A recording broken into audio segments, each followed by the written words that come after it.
কিছু দুর্নীতিগ্রস্ত অফিসার, যে অফিসার দালালি করবে সে অফিসারের রুমে তালাবদ্ধ করে দিবে।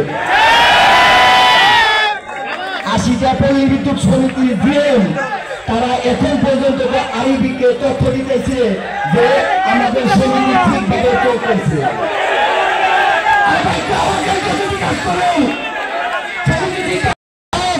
গ্রাহক হিসেবে বলতেছি সমিতি সঠিকভাবে চলতেছে না।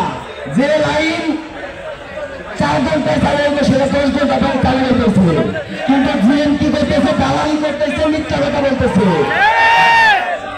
কালকে ভিতরে 80টা জিএম যদি আরবিকে না জানায়, বিদ্যুৎ মন্ত্রণালয়কে না জানায়, ডিসি মহোদয়কে না জানায় যে এদের দাবি আদায় না হলে, এদের দাবি না মেনে নিলে বাংলাদেশের উন্নত বিদ্যুৎ সেবা দেওয়া সম্ভব না, বিদ্যুৎ সেবা দিতে পারতেছি না। এটা যদি করে জিএম না জানায় সেই জিএম এর তারা নিয়ে আসবে।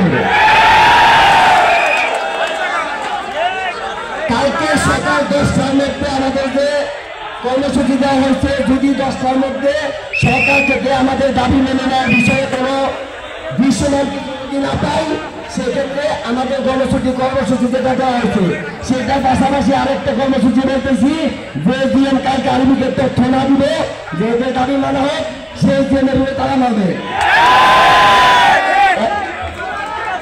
এখন আমাদের সামনে কথা বলবেন আমাদের